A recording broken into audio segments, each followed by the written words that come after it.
नमस्कार, ये NB news देख रहे हैं आप। मैं हूं आपके साथ पल्लवी राजपूत और हमारे खास कार्यक्रम 3 बजे 3 खबर में आप सभी का स्वागत है। चलिए रुख करते हैं खबरों का। कोरोना संकट में ब्लैक फंगस का प्रकोप भी थमने का नाम नहीं ले रहा है। कई राज्यों में लोग हर रोज बड़ी संख्या में ब्लैक फंगस की चपेट में आ रहे हैं। दिल्ली, यूपी, उत्तराखंड और केरल, हरियाणा समेत कई राज्यों में ब्लैक फंगस का खतरा बढ़ गया है। दिल्ली एनसीआर में ब्लैक फंगस तेजी से पांव पसार रहा है। दिल्ली में ही अब तक 160 मरीज मिले हैं जो कई अस्पतालों में भर्ती हैं। यूपी में ब्लैक फंगस की चपेट में आने से एक और मरीज की मौत हो गई। जानकारी के मुताबिक मरीज को गंभीर हालत में लखनऊ के निजी अस्पताल में भर्ती कराया गया था।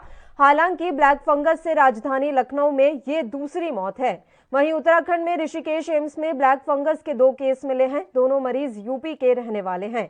दोनों मरीजों में ब्लैक फंगस के संक्रमण की पुष्टि हुई है। दोनों मरीज कोरोना संक्रमित भी हैं। वहीं देहरादून के महंत इंद्रेश अस्पताल और अल्मोड़ा में भी ब्लैक फंगस का एक संदिग्ध मरीज सामने आया है। राजस्थान के दूसरे सबसे बड़े शहर जोधपुर में ब्लैक फंगस अपना कहर बरपा रहा है। जोधपुर एम्स में अब तक 50 मरीजों में ब्लैक फंगस की पुष्टि हो चुकी है। वहीं कोरोना से अस्पतालों में स्वास्थ्य विभाग दो हाथ कर ही रहा था कि अब ब्लैक फंगस के बढ़ते केस ने स्वास्थ्य विभाग की नींद उड़ा दी है। केरल में भी ब्लैक फंगस इन्फेक्शन का आतंक देखने को मिल रहा है। दरअसल यहां भी कोरोना वायरस से ठीक हुए मरीजों में ब्लैक फंगस इन्फेक्शन के मामले सामने आए हैं। हाल ही में खुद राज्य के सीएम पिनराई विजयन ने इसकी जानकारी दी। उन्होंने हाल ही में कहा है कि महाराष्ट्र और गुजरात में पाए जाने वाले इन्फेक्शन के कुछ उदाहरण यहां भी सामने आए हैं। स्वास्थ्य विभाग ने मरीजों के सैंपल लिए हैं और टेस्ट किए जा रहे हैं।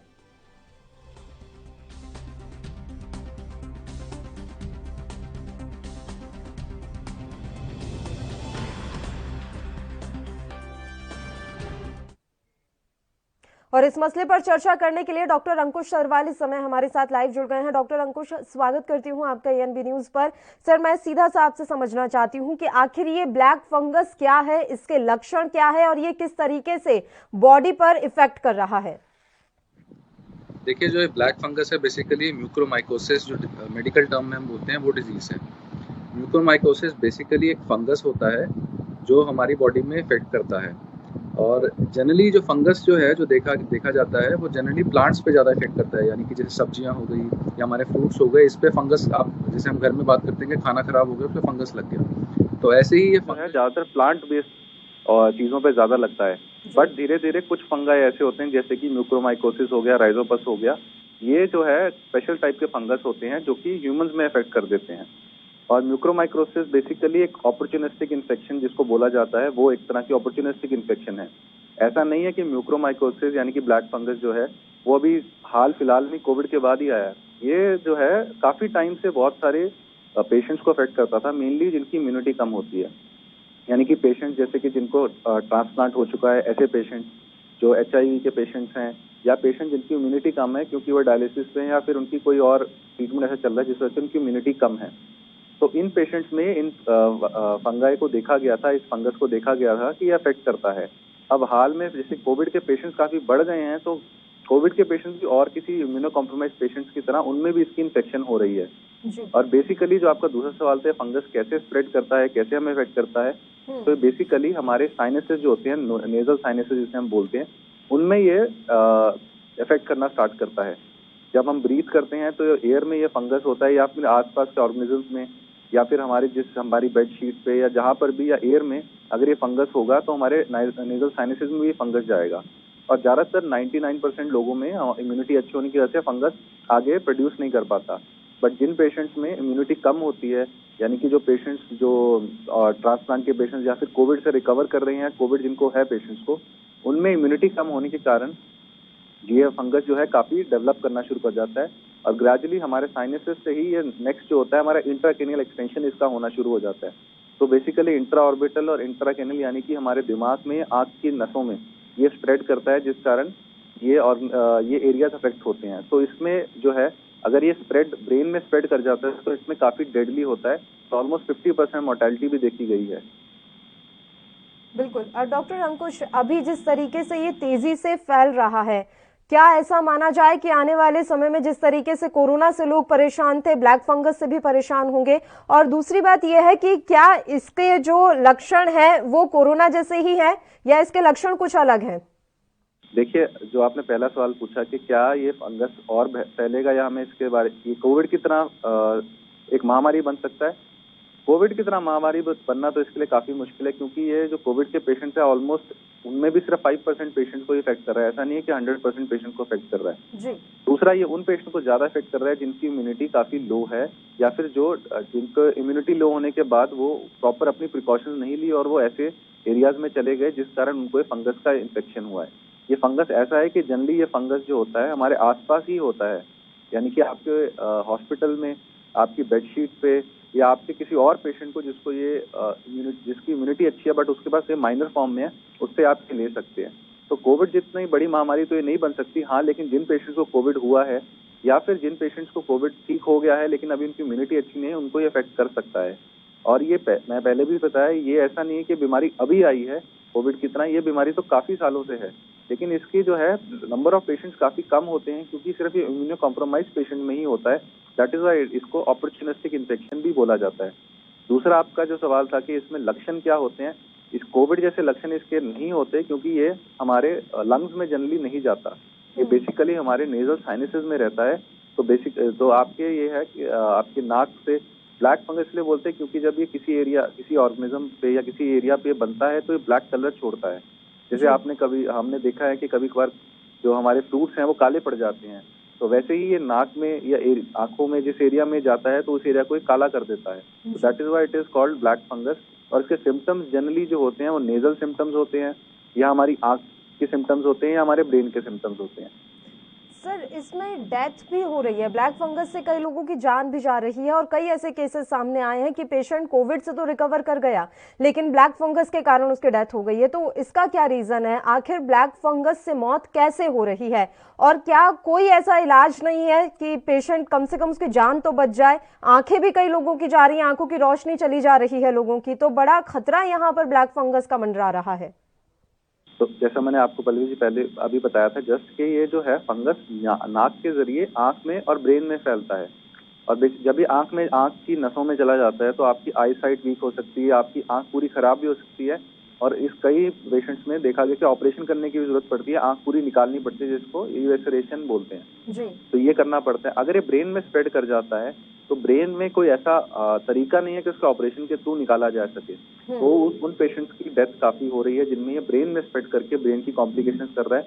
कुछ मेडिसिन हैं इसमें, बेसिकली एम्फोटेरिसिन बी जो मेडिसिन आजकल बहुत थोड़ी सी कॉमन हो गई है नाम इसका, इसी वजह से ये मेडिसिन है जो कि काम करती है इसमें। बट अगर ये ब्रेन में स्प्रेड कर जाता है और इसकी सिवियरिटी ज्यादा होती है तो ऑलमोस्ट 50% पेशेंट्स की डेथ हो सकती है, लेकिन कुछ स्पेशल कंडीशन में। ऐसा नहीं कि हर पेशेंट को जिसको अगर लगता है कि म्यूकोरमाइकोसिस हो गया है उसकी डेथ 50% डेथ होगी। जिनकी स्पेशल कंडीशन में ब्रेन में स्प्रेड हो जाता है उनमें 50% चांसेस है। तो ऐसा नहीं है अगर आपको म्यूकोरमाइकोसिस हो गया है या आपके सिम्टम्स हैं या किसी से आपको लग रहा है कि आपको हुआ है तो आपकी 100% डेथ ही होगी। डॉक्टर अंकुश, आप लगातार हमारे साथ बने रहिए, इस मसले पर चर्चा ऐसे ही जारी रहेगी। एक छोटे से ब्रेक के लिए बुलेटिन में रुक रहे हैं, फौरन हाजिर होंगे।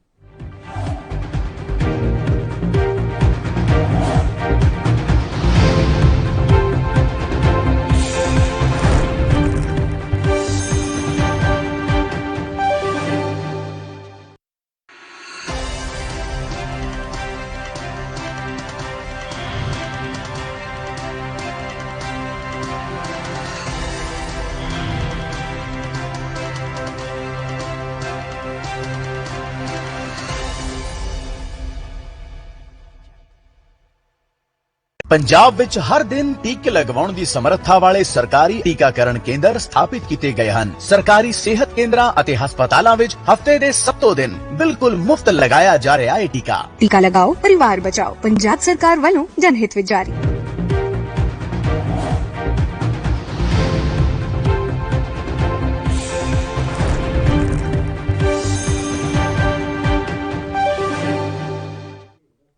ब्रेक के बाद एक बार फिर से आप सभी का स्वागत है और इस बीच इस वक्त की बड़ी खबर से भी आपको रूबरू करवा देते हैं जो कि मध्य प्रदेश से आ रही है। मध्य प्रदेश में कोरोना संक्रमण का कहर थमने का नाम नहीं ले रहा है। यहां लगातार हालात खराब होते जा रहे हैं। इस बीच मध्य प्रदेश की राजधानी भोपाल में लॉकडाउन को बढ़ा दिया गया है। लॉकडाउन की अवधि आगे बढ़ा दी गई है। मध्य प्रदेश के भोपाल में अब 24 मई तक लॉकडाउन रहेगा। लॉकडाउन की अवधि को बढ़ाया गया है। भोपाल कलेक्टर ने इसको लेकर जानकारी साझा की है। उन्होंने बताया है कि 24 तारीख तक के लिए लॉकडाउन को एक्सटेंड किया गया है। मध्य प्रदेश से ये बड़ी जानकारी हम आप तक पहुंचा रहे हैं। कोरोना संक्रमण का कहर थमने का नाम नहीं ले रहा। मध्य प्रदेश की राजधानी भोपाल में लॉकडाउन को बढ़ा दिया गया है। चलिए अब अपने मसले का रुख कर लेते हैं। हम ब्लैक फंगस के मुद्दे पर बात कर रहे थे और डॉक्टर अंकुश लगातार हमारे साथ जुड़े हुए हैं। डॉक्टर अंकुश, एक चीज और मैं आपसे समझना चाहूंगी कि अचानक से ये फंगस क्यों फैलने लगा?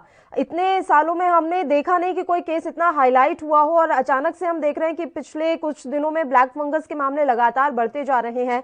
अचानक से इसके प्रकोप का क्या कारण है? देखिए, ऐसा नहीं है कि ये अचानक से आया है, फंगस पहले नहीं था। ये तो काफी सालों से, कई 100 सालों से ये फंगस है।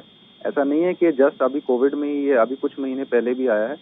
और इसके जो केसेस है कोविड के पेशेंट में, जब फर्स्ट कोविड की वेव आई थी तब भी काफी पेशेंट्स में देखा गया था। पर बात ये थी कि उस time number of Covid cases इतने ज्यादा नहीं थे। अभी जो हमारे डेली 3 लाख प्लस, पिछले 15 दिन से लगातार 3 लाख प्लस पेशेंट्स आ रहे हैं, तो ऑब्वियसली वो पेशेंट, जो नंबर ऑफ पेशेंट्स ज्यादा रहे हैं, तो ऑब्वियसली वो ठीक भी हो रही हैं। और जब उनकी इम्यूनिटी कम होती है तब ये फंगस अटैक करता है। तो ऐसा नहीं है कि म्यूकोरमाइकोसिस अभी बहुत कॉमन है। इसकी जो मेन रीजन है ये है कि लोगों में इसके बारे में पता चलना शुरू हो गया, भय फैल गया है। इसी वजह से है कि ये थोड़ा सा एक मीडिया में या व्हाट्सएप के थ्रू जब लोगों को स्प्रेड कर रहे हैं कि ये पेशेंट कोविड से तो ठीक हो रहा है बट इसी ब्लैक फंगस से इसकी डेथ हो रही है, तो उस वजह से एक पेशेंट्स में या फिर लोगों में एक अलग किस्म का डर सा फैल गया कि ये हमारे कोविड से तो हमें कुछ नहीं हुआ बट हम ब्लैक फंगस से मर जाएंगे। तो इस वजह से इसके बारे में भ्रांति ये भी फैल रही है कि ब्लैक फंगस अगर एक दूसरे को हम टच करते हैं या एक दूसरे के संपर्क में आते हैं तो उससे भी फैल रहा है। जैसे कोरोना को लेकर ये रहा कि आप सोशल डिस्टेंसिंग मेंटेन करके रखिए, अगर आप एक दूसरे के संपर्क में आएंगे, छुएंगे एक दूसरे को, तो कोरोना हो सकता है। ऐसे ही ब्लैक फंगस को लेकर भी भ्रांति लोगों के मन में है। देखिए, ब्लैक फंगस भी कोरोना की तरह मतलब एयर के थ्रू ही फैलता है। तो ये बात तो ठीक है लोगों में कि अगर ये सोचते हैं कि हाँ हमें जिस पेशेंट को है उससे हो सकता है, ये बात तो बिल्कुल ठीक है। बट इसका जो है इसके लिए भी हमें वही मेन चीजें फॉलो करनी पड़ेगी जो हम कोरोना के लिए फॉलो कर रहे हैं। और बेसिकली इसके लिए 4 से 5 मैं मूल मंत्र देना चाहूंगा कि लोगों को जो फॉलो करने चाहिए। एक तो हमें सोसाइटी में लोगों को ये एजुकेट होना चाहिए कि ऐसा एक टाइप का ऑर्गेनिज्म है।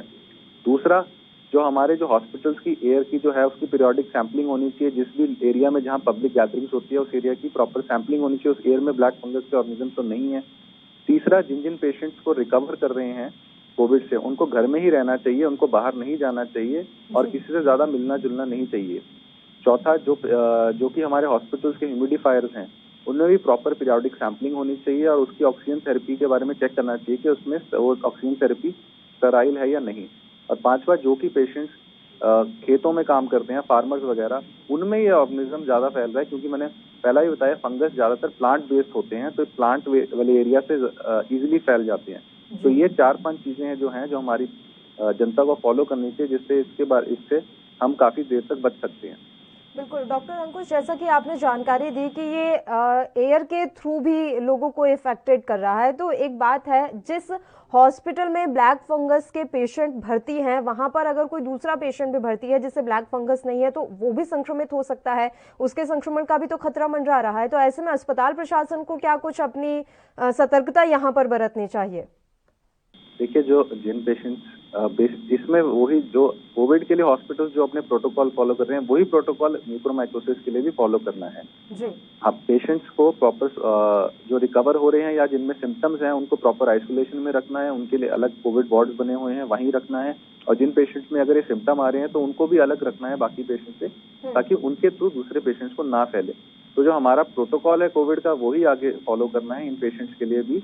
और ऐसा नहीं है कि ये डॉक्टर्स को इसके बारे में पता नहीं है या ये बीमारी के बारे में पता नहीं है, लेकिन हाँ ये बीमारी का एक्चुअली डायग्नोसिस बनने में काफी टाइम लगता है, क्योंकि कोई ऐसा सिंपल टेस्ट नहीं है जैसे कोविड का RT-PCR, ऐसा बहुत सिंपल सा टेस्ट नहीं है कि एक टेस्ट से कि कंफर्म हो जाए कि म्यूकोरमाइकोसिस हो गया है। तो इसके लिए काफी टाइम भी लगता है, पेशेंट को सिम्टम्स भी लेट आते हैं।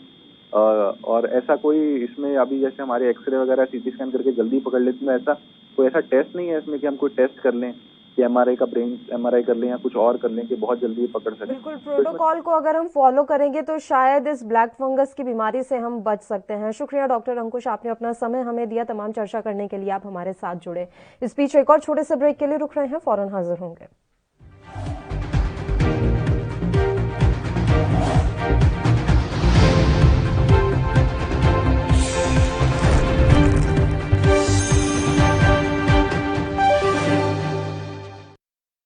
क्या आप दुबले पतले कमजोर हैं, आपकी सेहत नहीं बनती? भूख कम लगती है, वजन नहीं बढ़ता? दरअसल मेन बात खाना पीना खाना नहीं है, मेन बात है खाया पिया लगना। और अगर खाया पिया लगेगा ही नहीं तो सेहत बनेगी कैसे? इसलिए हमारी संस्था सन्यासी आयुर्वेदा ने एक ऐसी दवा बनाई है जो कि आपके पाचन तंत्र को, आपके लीवर सिस्टम को ठीक करने का काम करती है, ताकि आप जो भी खाएं उसका पूरे का पूरा निचोड़ आपके शरीर को लगे, आपकी भूख बढ़े, खाया पिया सही से लगे, नया खून बने, हड्डियों में जान आए, वजन बढ़े, ताकत बढ़े, चेहरे पर नूर आए और आप मोटे तगड़े खूबसूरत पर्सनैलिटी के मालिक बन जाएं। यह दवा पूरी तरह से आयुर्वेदिक होती है। इसका शरीर पर कोई भी साइड इफेक्ट, कोई भी नुकसान या दुष्प्रभाव नहीं होता। लड़के लड़कियां दोनों इसका इस्तेमाल कर सकते हैं और पहले 15 दिन के अंदर ही आपको इसका असर महसूस हो जाएगा। सिर्फ 650 रुपए की पूरे 1 महीने की दवा होती है और आप इसे घर बैठे 01145454545 पर फोन करके दवा मंगवा सकते हैं।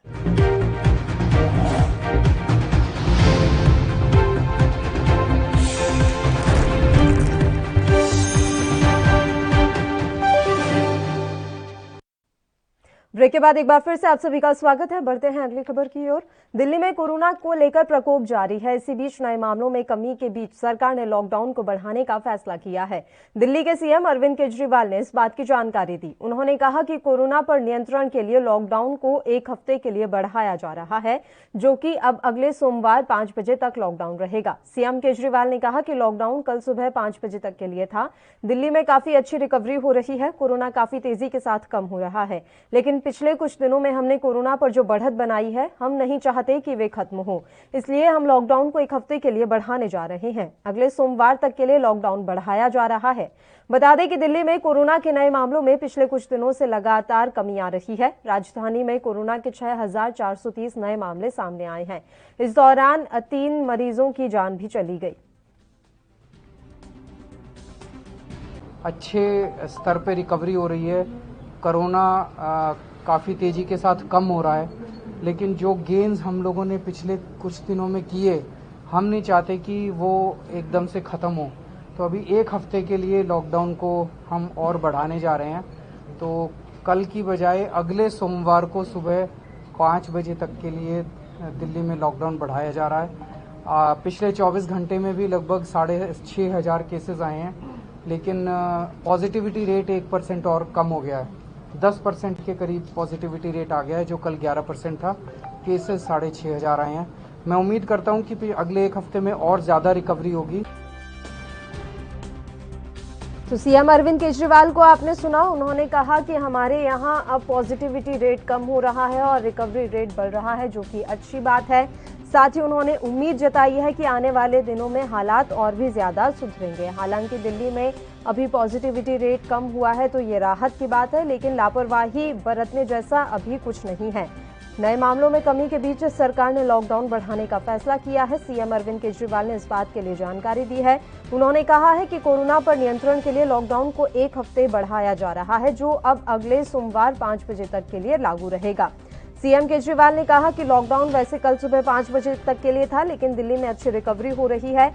कोरोना काफी तेजी के साथ कम हो रहा है। पिछले कुछ दिनों में हमने कोरोना पर जो बढ़त बनाई है, हम नहीं चाहते हैं कि वे खत्म हो, इसलिए हम लॉकडाउन को 1 हफ्ते के लिए बढ़ाने जा रहे हैं। अगले सोमवार तक के लिए लॉकडाउन बढ़ाया जा रहा है। बता दें कि दिल्ली में कोरोना के नए मामलों में पिछले कुछ दिनों से लगातार कमी आ रही है। राजधानी में कोरोना के 6,430 नए मामले सामने आए हैं। इस दौरान 337 मरीजों की कोरोना के कारण जान भी चली गई। रिकवरी रेट अब ठीक हो रहा है राजधानी दिल्ली में। ऐसे में दिल्ली की सरकार कोई भी रिस्क लेने के मूड में नजर नहीं आ रही, इसलिए कोरोना को ध्यान में रखते हुए लॉकडाउन एक्सटेंड कर दिया गया है। अब 1 हफ्ते के लिए लॉकडाउन बढ़ा दिया गया है। लॉकडाउन की अवधि अभी बढ़ाई गई है। सरकार ने इस बात को लेकर जानकारी भी साझा की है। खुद दिल्ली के सीएम अरविंद केजरीवाल ने इस बात के लिए जानकारी दी। उन्होंने कहा कि अगले सोमवार 5 बजे तक लॉकडाउन जारी रहेगा।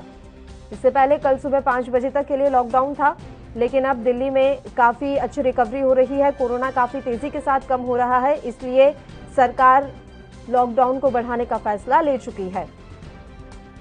नए मामलों में कमी के बीच सरकार ने लॉकडाउन को बढ़ाने का फैसला किया है। दिल्ली के सीएम अरविंद केजरीवाल ने इस बात की जानकारी दी। उन्होंने कहा कि कोरोना पर नियंत्रण के लिए लॉकडाउन को 1 हफ्ते के लिए बढ़ाया जा रहा है, जो कि अब अगले सोमवार 5 बजे तक लागू रहेगा। सीएम केजरीवाल ने कहा कि लॉकडाउन कल सुबह 5 बजे तक के लिए था। दिल्ली में काफी अच्छी रिकवरी हो रही है। कोरोना काफी तेजी के साथ कम हो रहा है, लेकिन पिछले कुछ दिनों में हमने कोरोना पर जो बढ़त बनाई है, हम नहीं चाहते कि वे खत्म हो, इसलिए हम लॉकडाउन को 1 हफ्ते के लिए बढ़ाने जा रहे हैं। अगले सोमवार तक के लिए लॉकडाउन बढ़ाया जा रहा है। बता दें कि दिल्ली में कोरोना के नए मामलों में पिछले कुछ दिनों से लगातार कमी आई है। राजधानी में कोरोना के 6,430 नए मामले सामने आए हैं।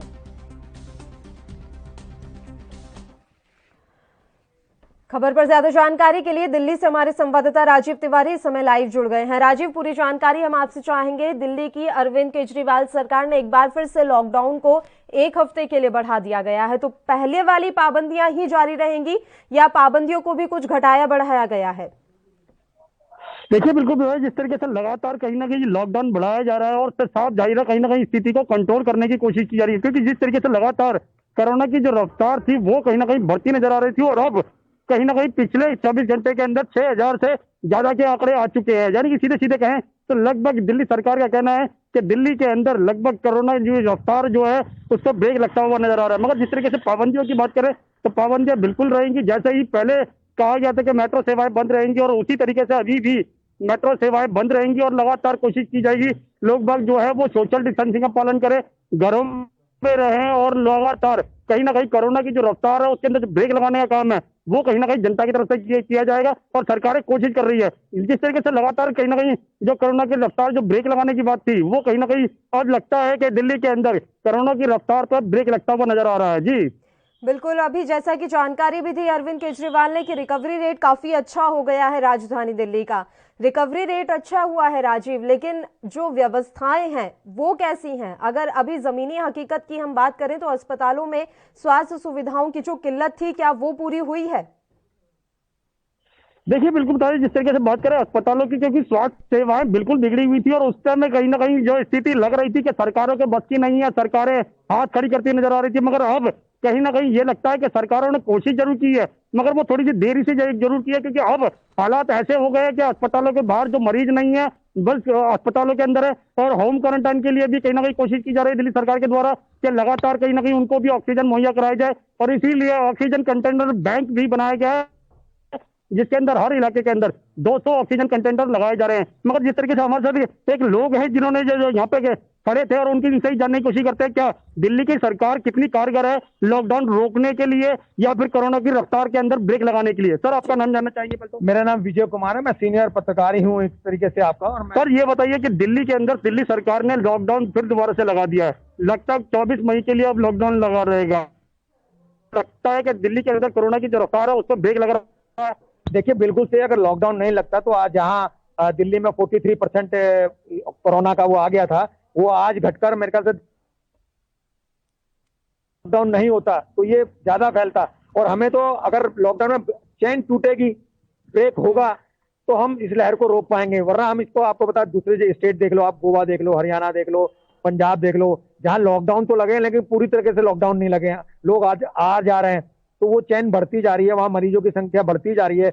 लेकिन जिस तरीके से दिल्ली गवर्नमेंट ने लॉकडाउन लगातार बीच बीच में लगाते रहे, धीरे धीरे एक एक करके लगाते रहे और जिस तरीके से उन्होंने फैसिलिटीज आम जनता को दी है या जिस तरीके से कड़ाई उन्होंने की है, उससे आपने देखा कि चैन टूटने लगी है। पहले जहां मरीज 30,000 दिन में आ रहे थे जिस पे, आज मरीजों की संख्या 6,000 या 8,000 बताई जा रही है कि 6,000 आ रहे हैं। तो मुझे लगता है कि ये ब्रेकडाउन लगाना बहुत, लॉकडाउन जो है वो बहुत जरूरी था, और ये जब तक ब्रेक नहीं होगी कोरोना की रफ्तार, जब तक ब्रेक नहीं लगेगा। तो अच्छा, जनता की तरफ से कहा गया था कि जनता कहीं ना कहीं नाराज थी क्योंकि अस्पतालों के अंदर सुविधाएं नहीं मिल पा रही थी। आम आदमी पार्टी ने जिस तरीके से आप कोशिश की है, वो कोशिश अगर थोड़ी देर पहले और करती, यानी कि जिस हिसाब से रफ्तार बढ़ी थी उस समय करती, तो कहीं ना कहीं और ज्यादा फायदा हो सकता था। बिल्कुल सही हो सकता था, लेकिन ऐसा मेरा ये मानना है कि लॉकडाउन जब पिछले साल हुआ था तो हमने ये सोच लिया था कि ये अब खत्म होता जा रहा धीरे धीरे, और अब हमें आगे इसकी जरूरत नहीं पड़ेगी, या कोरोना जो कोविड जो आगे नहीं बढ़ेगा।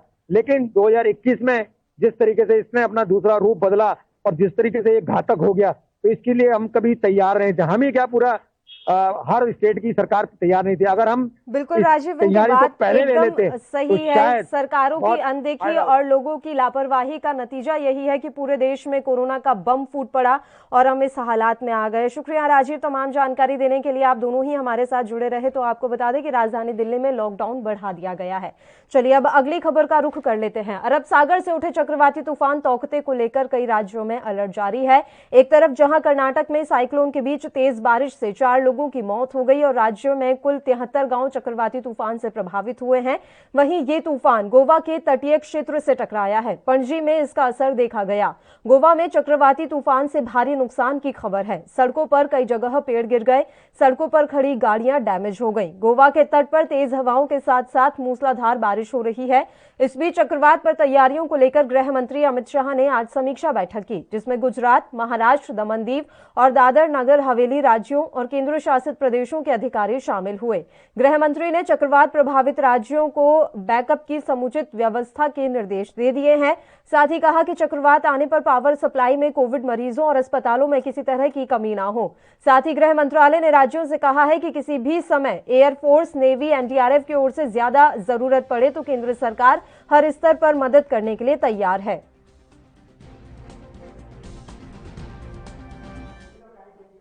और इस खबर के साथ इस बुलेटिन में फिलहाल के लिए इतना ही। मुझे दीजिए इजाजत। नमस्कार।